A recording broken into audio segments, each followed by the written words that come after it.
You know what? Hard work beats talent when talent doesn't have hard work. कई बार जब एक इंसान के अंदर बहुत ज़्यादा टैलेंट होता है तो उस इंसान के अंदर एक ओवर कॉन्फिडेंस आ जाता है कि भाई मैं तो किसी भी पेस पर चलूँ, मैं हमेशा सक्सेसफुल रहूँगा या रहूँगी।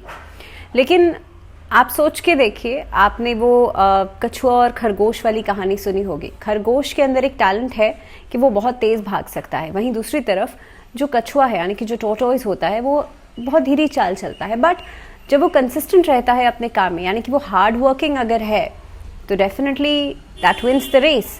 सो इसीलिए आपको इस चीज़ को हमेशा दिमाग में रखना चाहिए कि आपका जो हार्ड वर्क है वो कई बार टैलेंट के ऊपर भारी पड़ जाता है जब टैलेंट हार्ड वर्क नहीं करता है। आजकल हर कोई स्मार्ट वर्क की बात करता है, लेकिन हमें कुछ सिचुएशंस के अंदर इस चीज़ को समझना चाहिए कि स्मार्ट वर्क भी तभी काम करता है जब आप अपने काम को लेकर के कंसिस्टेंट हैं। तो इसीलिए इस चीज़ को ध्यान में रखिएगा। अ वेरी वार्म वेलकम, बहुत स्वागत है आप सभी का। मैं हूं आपके साथ भावना शर्मा। लगातार हम इस सीरीज़ में बात कर रहे हैं नवंबर का जो हॉरोस्कोप है, मंथली हॉरोस्कोप कैसा रहेगा। इस वीडियो में मैं आपसे बात करूंगी धनु राशि वाले लोगों के लिए, यानी कि सैजिटेरियंस के लिए पूरा महीना कैसा रहने वाला है। So let's get started with your chart. आप लोगों के लिए जो गुरु की पोजीशन बन रही है पंचम भाव में है। इसके अलावा मंगल सूर्य 11th हाउस में आपके लिए हैं, और मंगल सूर्य मैंने पहले भी कहा था कि ट्रांजिट करेंगे 2 बार इस महीने में, तो हम अलग अलग हाउसेस के बारे में विचार करेंगे। बुध जो है आपके अष्टम भाव से रिलेट कर रहे हैं, केतु दशम भाव में है, वहीं पर राहु जो है वो ट्रांजिट कर चुके हैं 30 अक्टूबर को, और ये रहेंगे आपके चतुर्थ भाव में। वहीं पर शनि जो है पराक्रम भाव में विराजमान है, 4 नवंबर को मार्गी हो जाएंगे। और जो शुक्र हैं इनकी पोजिशनिंग जो रहेगी वो रिलेटेड रहेगी आपके नवम भाव से। अब देखिए, हम एक एक करके बात करेंगे कि आपके लिए हर एक एस्पेक्ट जो है वो कैसे प्रभावित होगा इस महीने के अंदर। अगर मैं आपके लिए कार्य क्षेत्र की बात करूं, आपके लिए आपका जो वर्क प्लेस है वहां पे बात करूं, तो सबसे पहली बात तो शनि तीसरे भाव में मौजूदगी है, तो धीरे धीरे विकास को दर्शाती है। ऐसा नहीं है कि काम आपका नहीं होगा, ऐसा नहीं है कि आपकी नौकरी में बेहतर परिणाम आपको नहीं मिलेंगे। लेकिन जैसे मैंने कहा कि धीरे धीरे करके ग्रेजुअली होंगी सारी चीज़ें, तो आपको थोड़ा सा पेशेंस रखना पड़ेगा। एंड जो स्टार्टिंग में हमने बात करी कि कंसिस्टेंट रहना पड़ेगा। आप even if you have that calibre, आपके अंदर बेशक से जितना भी टैलेंट हो, जितना भी आपके अंदर कैलिबर हो, स्टिल आप मेहनत करना नहीं छोड़ सकते, स्टिल आप वो कंसिस्टेंसी नहीं छोड़ सकते हैं। तो इसीलिए क्योंकि शनि पराक्रम भाव में है, 3rd हाउस में है, तो रिजल्ट्स तो आपको डेफिनेटली पॉजिटिव मिलेंगे, but on the other hand धीरे धीरे करके मिलेंगे, ग्रेजुअली मिलेंगे। तो आपने अगर बीच में ही एफर्ट्स छोड़ दी तो हो सकता है वो चीज़ें नलिफाई हो जाएं।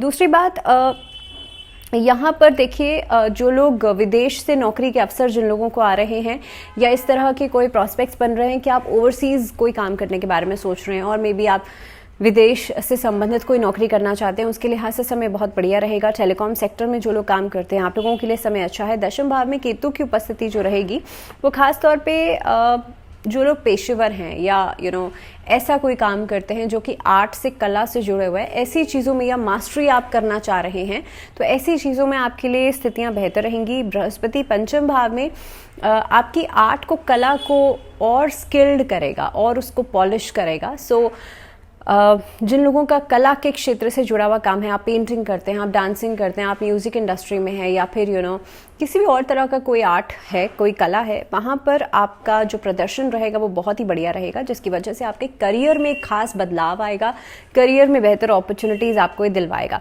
इसके अलावा आपका कॉन्फिडेंस बहुत कमाल का रहेगा। सूर्य मंगल की स्थिति जो है 11th हाउस में बहुत कमाल दिखाने वाली है। हालांकि सूर्य तुला राशि में नीच के हो जाते हैं, लेकिन कहीं ना कहीं पे सूर्य और मंगल जब एक साथ पोजीशन में आते हैं, दोनों ही फायरी साइंस हैं, सूर्य कॉन्फिडेंस को दर्शाते हैं, तो यहाँ पर हो सकता है कुछ समय के लिए फ्लक्चुएशन जरूर आएंगे, जबकि सूर्य मंगल दोनों ट्रांजिट करेंगे 16 नवंबर के आसपास। लेकिन हाँ, मोस्ट ऑफ द टाइम आपके लिए, क्योंकि बृहस्पति की पोजीशन को देखते हुए, शनि की पोजीशन को देखते हुए, कॉन्फिडेंस जो है वो तो रहेगा। इसके अलावा आपने ड्यूरिंग द पास्ट टाइम आपने जितनी भी मेहनत करी है, आपने जितनी भी एफर्ट्स करी है, उसकी काम की सराहना हो सकती है। सो आपको उसी वर्किंग ऑर्डर में काम करते रहना है। तो आपका जो वर्किंग प्रोफाइल रहेगा वो और बेहतर हो जाएगा। दूसरी बात, व्यवसाय जो लोग करना चाहते हैं या ऑलरेडी जो लोग कर रहे हैं उनके लिए समय बहुत अच्छा है। रिटर्न्स जो है वो बहुत बढ़िया मिलने वाली हैं। चाहे आप शेयर मार्केट में कोई इन्वेस्टमेंट करते हैं, इन्वेस्टमेंट से जुड़े हुए कोई काम कर रहे हैं, म्यूचुअल फंड्स में इन्वेस्ट कर रहे हैं, और मे भी हो सकता है कि अगर आप कोई नया काम शुरू करना चाहते हैं, कोई नया कारोबार शुरू करना चाहते हैं, पार्टनरशिप में फ़ायदा होगा। वैसे भी कारोबार में आपको लाभदायक सौदे होते हुए नजर आते हैं।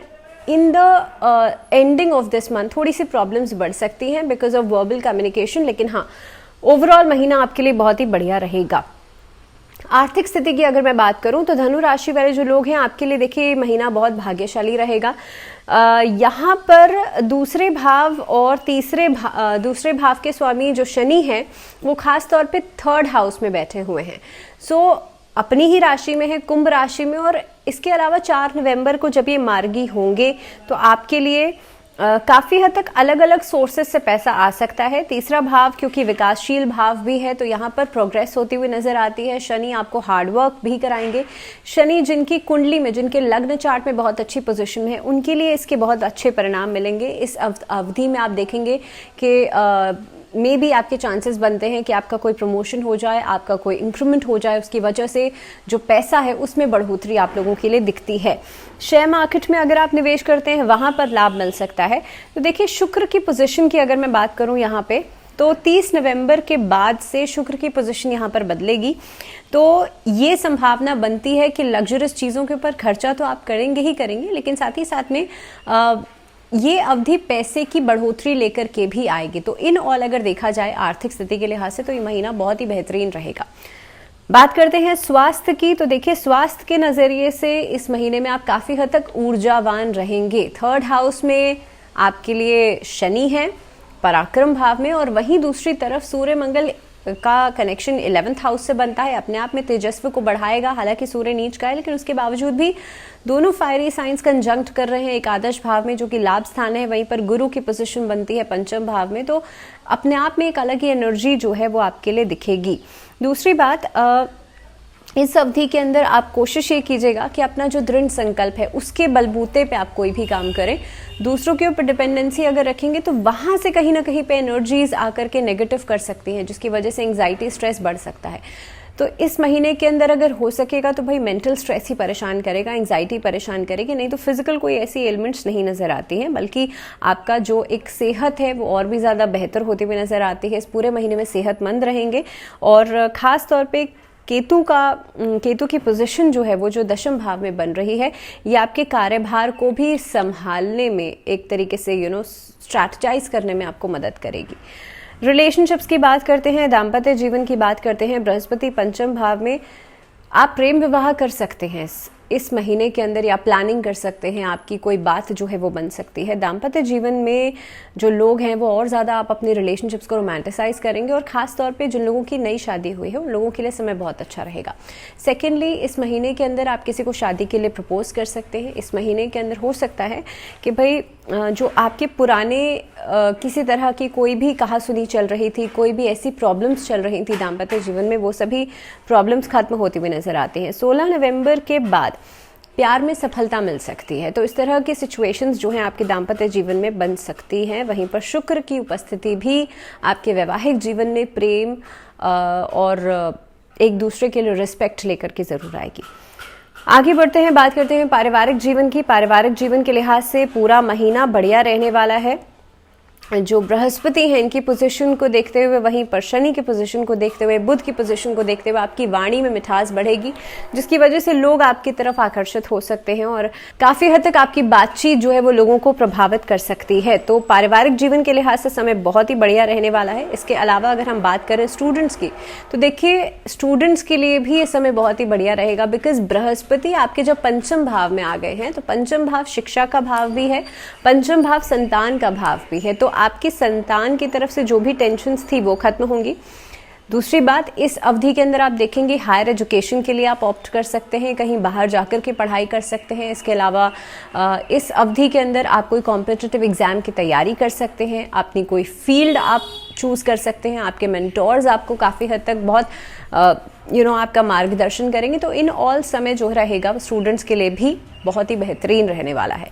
अगर उपाय की मैं बात करूं तो आप लोगों को ओम नमो भगवते वासुदेवाय इस मंत्र का जाप कीजिएगा या फिर कृष्ण महामंत्र का जाप जरूर कीजिएगा इस पूरे महीने में। और जिस दिन भगवान विष्णु की पूजा आप करेंगे गुरुवार के दिन, उसी दिन आप भगवान विष्णु को हल्दी की गांठ का जोड़ा जरूर अर्पित कीजिएगा।